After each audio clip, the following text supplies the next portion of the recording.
Bonjour, écoutez, EDF Renouvelable est un des acteurs majeurs de la filière en France, donc notre place naturellement est d'être ici. On présente aujourd'hui l'ensemble de nos projets.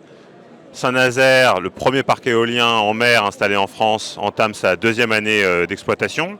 Un succès industriel majeur pour nous et pour l'ensemble de la filière.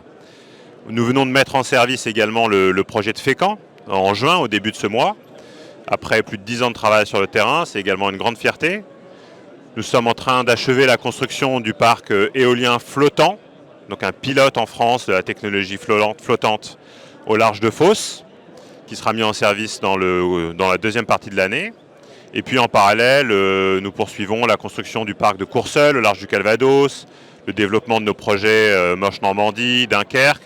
Donc c'est l'ensemble de ce portefeuille qui est à des stades de maturité différentes que nous sommes heureux de présenter sur le salon.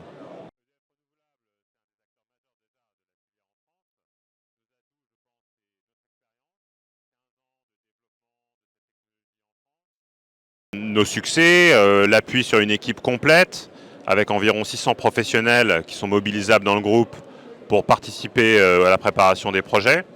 L'appui aussi sur un groupe, le groupe EDF, avec toute sa force de frappe, d'ingénierie, de recherche et développement.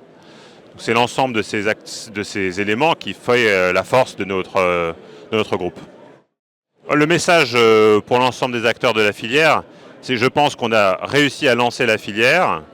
Elle est déjà assez mûre en France. On a créé des emplois, des usines, une capacité. Maintenant, il y a une possibilité d'expansion à grande échelle. Il faut la saisir. Et pour ça, on a besoin de deux choses. De la visibilité sur les appels d'offres à venir, visibilité en termes de volume et visibilité en termes de cadence. Donc c'est important que les pouvoirs publics soient au rendez-vous de cette promesse en fait, d'expansion du marché de l'offshore. Et on a également besoin sans doute que les appels d'offres que les pouvoirs publics organisent soient un peu rééquilibrés dans leur design et ne soient pas entièrement dépendants du prix de l'électricité, qui est un élément normalement et légitimement clé.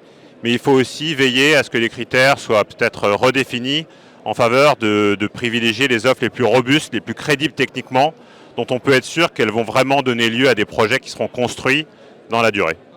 Moi, je vous proposerai l'emoji des deux personnes qui se rencontrent, qui se serrent la main, parce que je vais en rencontrer beaucoup des gens ici sur le salon. Et puis je pense qu'il faut qu'on travaille ensemble en partenariat et qu'on arrive à trouver des accords.